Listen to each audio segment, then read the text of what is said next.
Hello, everyone, and welcome to Season 4, Episode 2 of ARBinBRIEF, a practical video guide on handpicked arbitration issues. My name is Emily Hay. I'm part of the ARBinBRIEF team, and I practice international arbitration with ARBboutique in Brussels. I'll be moderating today's episode on the power of AI in IA, featuring Hanna Roos, founder, CEO, and CTO of Avantgarde in London, and Angela Yao Lin, Deputy CEO and partner of Lee & Lee in Taipei. We're really lucky to have Hanna and Angela with us today because they are not only well-versed in the tricky issues around the use of AI, but they do have hands-on experience with it as well. So let's hear from them. First, Hanna, will the further development of AI disrupt our legal practice in arbitration as we know it? You're on mute. Thanks, Emily. It's a pleasure to be here this morning and this afternoon. It's a very good question. And you use the word disrupt, but actually that word means that we break stuff and we leave it there. So I like the word evolve. So I think that AI can help our legal practice evolve for better. Interesting. Angela, do you agree? What do you see as the pros and the cons of using AI in arbitration?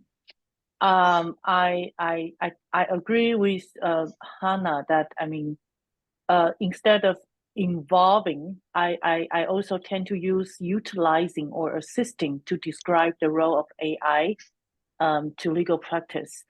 So AI has been commonly used and developed for legal practice I'll say in common law countries, much more than in civil law countries. So I think one of the reasons may be that the case law system versus codified law system. In other words, for case law system, AI may contribute more to the legal practice.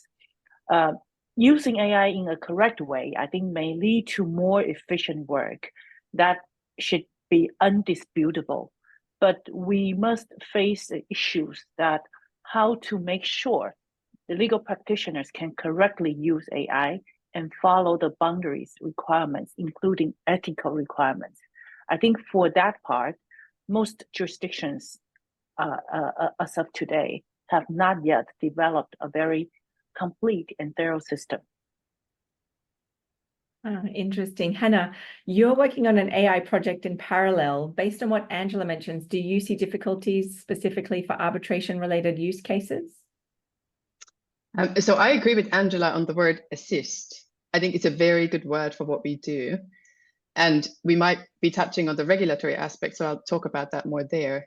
But when we actually view AI as the thing that assists us rather than goes and does its own thing, I think we're doing the right thing. And then on your question about difficulties, I'm going to start with the positive outlook first, which is that language models are really well suited to assisting in this activity that we do as dispute resolution lawyers and as arbitrators, which is analysis and drafting.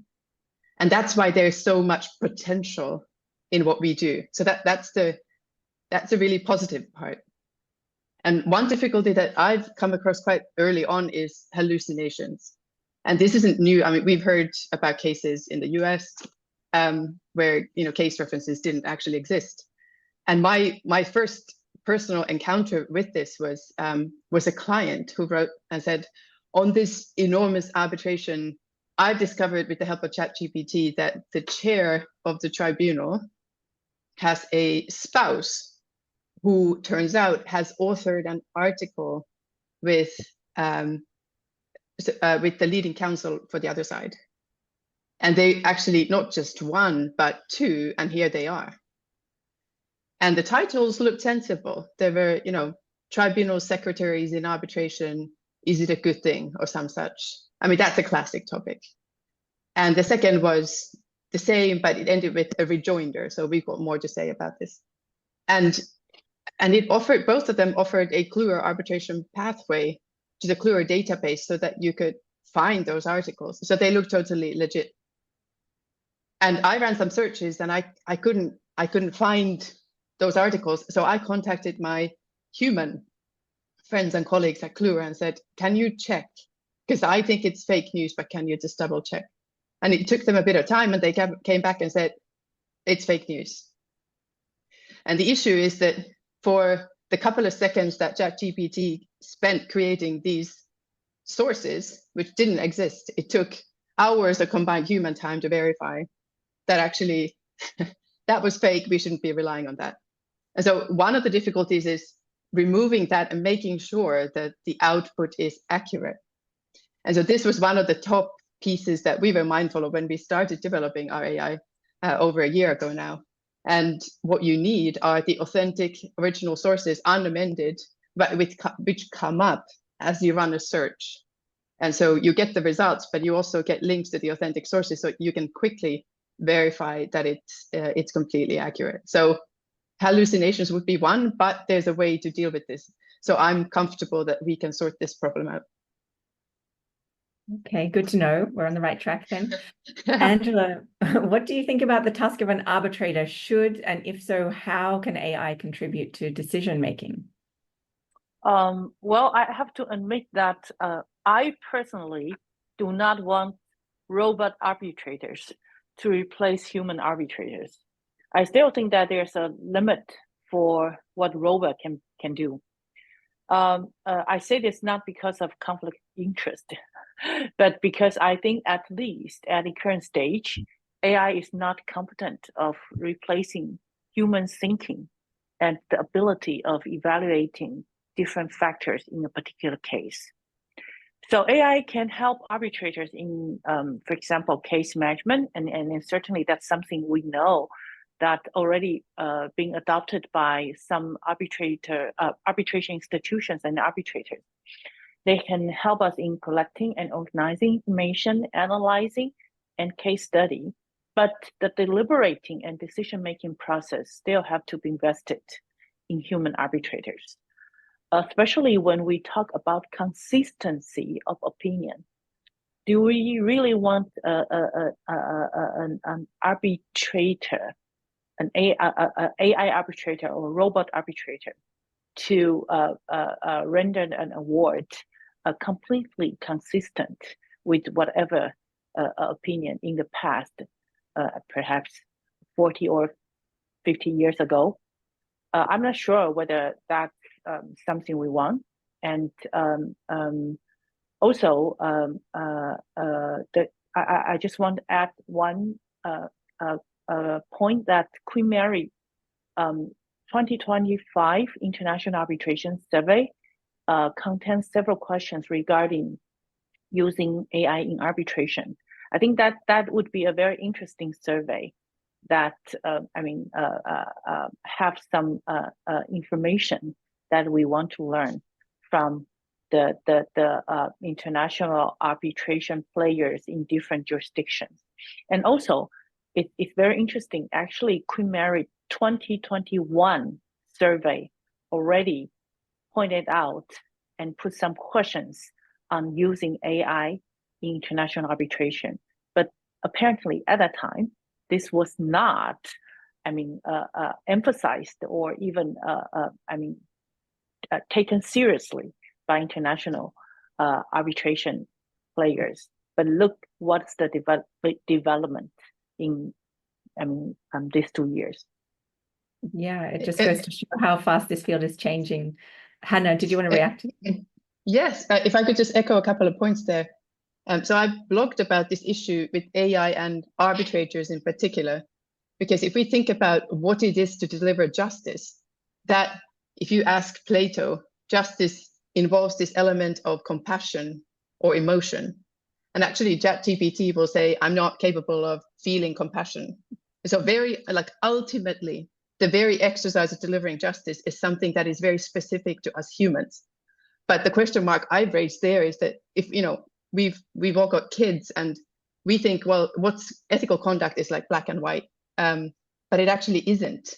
And the example I've used is I might tell my Teddy, don't lie, but it's actually not that simple. I'll say, don't lie, especially to your mom. But if you meet a stranger who's trying to push you into a van, you don't have to tell the truth. And so if we actually spent the amount of time that we spend teaching our kids to be ethical, teaching AI to be ethical, question mark, might we actually create something that is pretty close to being compassionate and able to deliver justice ultimately. But the other point there is that I think one particular issue in delivering justice and writing awards is evidence, and this isn't exclusive to AI.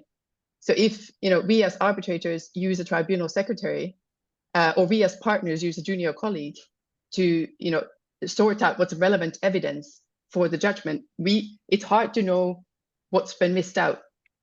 So the exercise of delivering justice to me involves very inherently reviewing the primary evidence and being it and knowing what's not been looked at. So there's a sort of a cautionary point that applies both pre-AI and post-AI, which is, what is it that we do when we deliver awards as arbitrators? We must know the evidence. And I think that's where we need to really pay attention. Yeah. And with that in mind, how do you think we should go about regulating the use of AI in international arbitration? So this is a super important issue. And my headline view is that we want to regulate enough so that we harness AI safely, but we don't want to over-regulate so that we kill the potential. And one of the key things to focus on is the EU AI Act, and it takes a risk-based approach. And that means that it looks at economic activities according to the likelihood of harm caused by AI systems. And the reason I think we can work around this is that when we look at our profession, we are already regulated. And so if you have a partner who's about to send out a brief, it's on that partner to make sure that he or she's met his ethical obligations to the client and to the court to make sure that the quality is good. And the same thing for arbitrators, because that's a personal mandate. And so it is the way we have structured our profession lends itself to assistance by AI or dialogue with AI, because we already regulate what we are sending out. And here's an illustration. We were having dinner, and it was a table full of very, very esteemed, capable arbitration colleagues. And one of them said, "Oh, I'm sitting as arbitrator, and I got this brief from the parties." And I looked at it and I thought, the quality is so poor that I wonder if they used AI. So my question was, 5 years ago, when we hadn't heard of ChatGPT, we all sitting as arbitrators occasionally received a poor brief. Did you write to the party and say, "Are you sure you checked this? Because this is really rubbish"? And I don't think we did. And so there's a great risk that we start applying a different standard, a higher standard, to practice as it exists. So I think we just need to be mindful that we want, the good news is we already self-regulate, we continue supervising, the human in the loop never goes away. And this is an absolute core principle of the AI that we're developing. It's like the human in the loop never goes away, the lawyer always supervises. In the way that the lawyer supervises a junior colleague, the lawyer supervises the AI. So with that, there's great potential, and we can do it well in the law. We just need to make sure that we don't take it too far.